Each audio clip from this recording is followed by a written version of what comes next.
আর আমি যখন ভিতরে যেতাম তখন আমি দেখছি যে তার ওইখানে বাচ্চা আছে 11-12টা, কিন্তু ফেসবুকে যখন দেখতাম পোস্ট করতো তখন দেখতাম 16-17টা বাচ্চা। তো এছাড়াও আমার ভিতরে যাওয়ার পর তাদের আচার আচরণে মনে হয়েছে যে কোনো একটা ঝামেলা আছে ভিতরে। তো আমি জানতে চাচ্ছি যে যেহেতু বাচ্চাটা আমি দিলাম, সে বাচ্চাটা যদি কাউকে দেয় সে তো ল ফলো করেই দিছে, ল এর বাইরে তো আর দেয়নি। তো আমার কথা হচ্ছে ওই বাচ্চাটা কোথায় আছে, সে কাকে দিছে, এইটা একটু আমি জানতে পারলে ভালো হইতো। আমি শুনেছি ওইখানের যে স্টাফ ছিল যারা আমার সাথে কথা বলছে, তারা বলছে বিক্রি করে দিতে পারে যে কারোর সাথে হয়তো, কারণ ওই আশ্রমের মধ্যে যতগুলো বাচ্চা ছিল সবচেয়ে সুস্থ ওই ছিল। হাই হাই, এবার কি বের হলো! মিল্টন সমাদ্দার শিশু বাচ্চা বিক্রি করতেন, শিশু বাচ্চা বিক্রি করে কোটিপতি হলেন মিল্টন সমাদ্দার। সম্মানিত ভিউয়ার, সম্পূর্ণ ভিডিওটা দেখবেন এবং ভিডিওটা বেশি বেশি করে শেয়ার করে ছড়িয়ে দিবেন। একের পর এক রহস্য বের হচ্ছে মিল্টন সমাদ্দারের।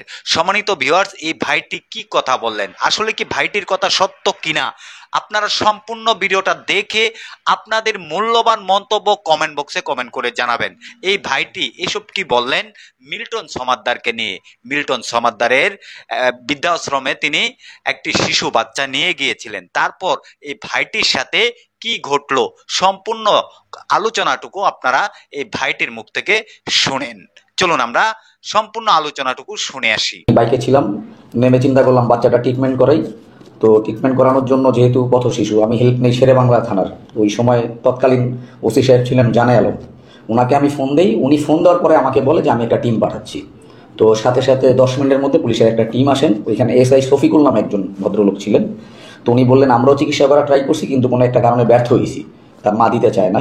তো আমি চিন্তা করলাম যেহেতু ওই মিল্টন সমাদ্দারের একটা চাইল্ড ওল্ড এজ কেয়ার, এটা আমি ফেসবুকে দেখি, ওনাকে আমি ফোন দিলাম। ফোন দেওয়ার পরে আমি বললাম যে এমন এমন একটা শিশু এখানে আছে, তো আপনি কি ট্রিটমেন্ট করাতে পারবেন কিনা বা আপনার কোনো পারমিশন আছে কিনা। তো উনি আমাকে বললো হাইকোর্ট থেকে সব পথ শিশুদের নেওয়ার জন্য আমাদের একটা পারমিশন দেওয়া আছে। আমি বললাম ঠিক আছে আসেন, আমি অপেক্ষা করি। এর মধ্যে ওনারা একটা অ্যাম্বুলেন্স নিয়ে আসে, আসার পরে ওই এসআই শফিকুল ভাই সহ আমরা ওই বাচ্চাটাকে অ্যাম্বুলেন্সে উঠিয়ে দিই। ওই সময় মিল্টন সমাদ্দার যে উনি বলে আপনি আমাদের সাথে আসেন। তো আমি ওনার ওইখানে যাই, যাওয়ার পরে তারা বাচ্চাটাকে গোসল করায়, আমি সামনে ছিলাম। পরে আমি বললাম যেহেতু বাচ্চাটা আমি আপনাকে দিলাম এখন কি করা যায়। তো বললো যে আপনি যেহেতু বাচ্চাটা দিলেন তাহলে দেখেন অভিভাবক আপনি। আমি বললাম বাচ্চাটার যে অবস্থা আসলে আর ওর মার যে অবস্থা দেখলাম, মা তো অ্যাডিক্টেড, তাহলে বাচ্চাটাকে, আমার ওয়াইফ একটু অসুস্থ, ওই সময় প্রেগনেন্ট। আমি বললাম আমার এখন নেওয়া আমার পক্ষে সম্ভব না, আপনি কিছুদিন আপনার এখানে রাখেন, ওর খরচ টরচ যা লাগে আমি দিব, পরে হচ্ছে আইনি যতগুলি প্রক্রিয়া আছে ওগুলি ফলো করে আমি ওকে এখান থেকে নিয়ে যাব। পরে এই কথা বলার পর আমি 10,000 টাকা ওনাকে দিলাম। এইটা হচ্ছে ওই অভিভাবক নামার যেই কপিটা ওনারা আমাকে দিছে, এটা হচ্ছে সেটা। আর আমি যেই টাকাটা দিছি এটা হচ্ছে তার রসিদ, ওই যে দানপত্র যেটা। তো এগুলো দেওয়ার পর উনি আমাকে বললো আচ্ছা ঠিক আছে ভাই। তো আমি বললাম মাঝে মাঝে আমি আসবো, বাচ্চাটাকে দেখে যাব। এর মধ্যে আমি মিরপুর 12-তে আমার একটা প্রজেক্ট চলতেছিল, তো আমি ওইখানে র্যান্ডম যাওয়া আসা করতাম। মাঝে মাঝে আমি ওই বাচ্চাটাকে যেখানে দিছি ওইখানে দেখার জন্য যেতাম। তো প্রথম কিছুদিন যাওয়ার পর তারা খুব ভালো রেসপন্স করলো, বাচ্চাটাকে দেখতাম, অন্য বাচ্চাদের দেখতাম। তো চিপস টিপস আর হাবিজাবি বাচ্চারা যা খায় এগুলো আমি নিয়ে যেতাম। তো একদিন দেখলাম উনি ফেসবুকে পোস্ট করছে যে শীতের কিছু জিনিস লাগবে। তো আমি তখন ওই শীতের জিনিসগুলো বাইরে থেকে কিনে পরে গাড়িতে করে এগুলো নিয়ে যাই, নিয়ে ওইখানে দিয়ে আসি। এছাড়া ওই ওই সময় যে ম্যানেজার ছিল তার কাছে কিছু টাকাও দিই যে এগুলো বাচ্চাদের জন্য আপনারা রাখেন। তো উনি ওইখানে মিরাজ নামে একটা ছেলে ছিল, ওনার সাথে থাকে। তো মিরাজকে পাঠিয়েছে, যখন শুনছে আমি গেছি, মিরাজ এসে পরে আমার সাথে কথাবার্তা বললো যে ও ভালো আছে। আমি বললাম আচ্ছা ঠিক আছে।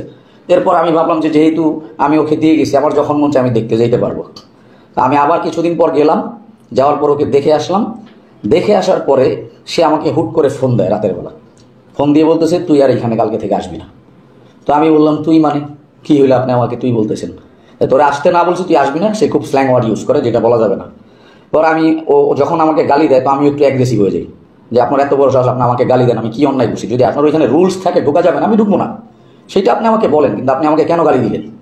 আপনার গালি দেওয়ার কোনো অধিকার নেই। সে আমার এই কথা না শুনে সে অকথ্য ভাষায় গালিগালাজ, শুধু গালিগালাজই না, সে আমাকে হুমকিও দেয় যে তোর কোন বাপ আছে তোরে আমি দেখে নিব। তা আমি আবার তারে বললাম যে কোন বাপ আছে দেখে নেবেন, কারণটা কি? আপনার সাথে তো আমার এই ধরনের কোনো কথা হয় নাই, আপনি কেন অ্যাগ্রেসিভ হইলেন? আমি ফোন রেখে দেওয়ার পর আমি আবার বলছি ঠিক আছে আপনি কি করতে পারেন সেটা আমি দেখব। এরপরে আমাকে রাত 9টা থেকে 10টার মধ্যে সে আমাকে ফোন দেয়। সাথে আমি নাম বলবো না, আমার এক ফ্রেন্ড ছিল মেজর, আমরা দাঁড়িয়েছিলাম, ও শুনছে। আমাকে বিমান বাহিনী প্রধানের শ্যালক বলে অমুক এক ব্যক্তি ফোন দিয়েছে। সে বলতেছে যে আপনি ওকে চিনেন, ওর পিছনে কারা আছে জানেন, তো ওর ব্যাপারে কিছু বলার আগে খুব চিন্তা ভাবনা করে বলবেন, যে এটা হয়েছে এটা এখানে স্টপ করেন, আর নাহলে আপনি ঝামেলায় পড়বেন। পরে আমি বললাম যে ঠিক আছে ভাই, এটা নিয়ে আমি কোনো বাড়াবাড়ি করবো না, আমার ইচ্ছা অনেক, কিন্তু যে ছেলেটা আমি দিছি ওই ছেলেটাকে বললেন আমাকে যেন উনি বুঝায় দিয়ে দেয়, আমি কোর্টের মাধ্যমে ওকে নিয়ে নিব। এরপর থেকে ওনাকে আমি র্যান্ডম ফোন দিই, উনি আমার কোনো ফোনই পিক করে না। ফোন পিক করা হয় ওনার কোনো স্টাফ, উনি নাই, ওদিকে আছে সেদিকে আছে, এগুলো বলে। তো ওনার ওইখান থেকে সামহাও কোনো কারণে দুইজন চাকরি ছেড়ে দেয়। তো এর মধ্যে একজন আমার কাছে চাকরির সহযোগিতার জন্য আসছিল, যেহেতু দেখছি আমি ওইখানে যাই আসি, উনি ভাবছে হয়তো তাকে হেল্প করতে পারবো। তো উনি একদিন আমাকে ফোনে বলে যে ওই বাচ্চাটাকে সম্ভবত উনি কারো কাছে বিক্রি করবে 10 লাখ বা 20 লাখ টাকায়, বা আপনার কাছ থেকে সে একটা টাকা দাবি করবে। সে হাসতে হাসতে বলতেছিল। পরে আমি বললাম যে টাকা দাবি কেন করবে, এইটা তো তার হচ্ছে বিজনেস, সে মানুষের কাছ থেকে নিয়ে ওইখানে এদেরকে দেখভাল করে। কোর্ট থেকে যদি বলে দিতে আমি দিব, আর আমি তো কোর্টের মাধ্যমে নিব, কোর্টের বাইরে তো নিব না।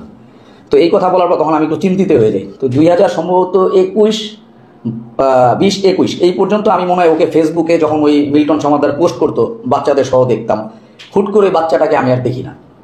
তো না দেখার পরে আমি তার সাথে যোগাযোগ করার অনেক ট্রাই করি। এদিকে আমিও একটু ব্যস্ত ছিলাম, যে সশরীরে যাবো ওই সুযোগটা আর ছিল না, কিন্তু ফোন মারফত যোগাযোগের চেষ্টা করি। চেষ্টা করার পর সে কোনো রেসপন্স করে না। তখন আমার একটা সন্দেহ হলো যে বাচ্চাটা কি সে কিছু করলো কিনা। তো আর আমি যখন ভিতরে যেতাম তখন আমি দেখছি যে তার ওইখানে বাচ্চা আছে 11-12টা, কিন্তু ফেসবুকে যখন দেখতাম পোস্ট করতো তখন দেখতাম 16-17টা বাচ্চা।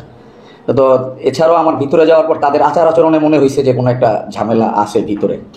তো আমি জানতে চাচ্ছি যে যেহেতু বাচ্চাটা আমি দিলাম, সেই বাচ্চাটা যদি কাউকে দেয় সে তো ল ফলো করেই দিছে, ল এর বাইরে তো আর দেয়নি। তা আমার কথা হচ্ছে ওই বাচ্চাটা কোথায় আছে, সে কাকে দিছে, এইটা একটু আমি জানতে পারলে ভালো হইতো।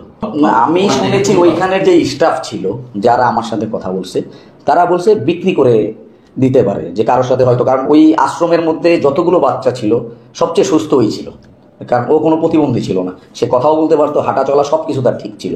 তো এইটা তার একটু।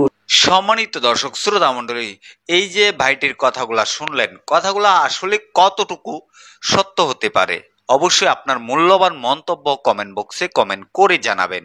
ভিডিওটা বেশি বেশি করে শেয়ার করে ছড়িয়ে দিবেন। আমরা আসলে সত্যটা জানতে চাই। মিল্টন সমাদ্দার কি সত্যি মানবতার ফেরওয়ালা নাকি অন্য কিছু, এটা আমরা দেখতে চাই। সম্মানিত ভিউয়ার্স, এই ভিডিও থেকে আমি বিদায় নিতে যাচ্ছি। হয়তোবা পরবর্তী কোনো একটা আপডেট নিয়ে আমি আপনাদের মাঝে হাজির হব। সে পর্যন্ত সবাই ভালো থাকবেন, সুস্থ থাকবেন। আসসালামু আলাইকুম।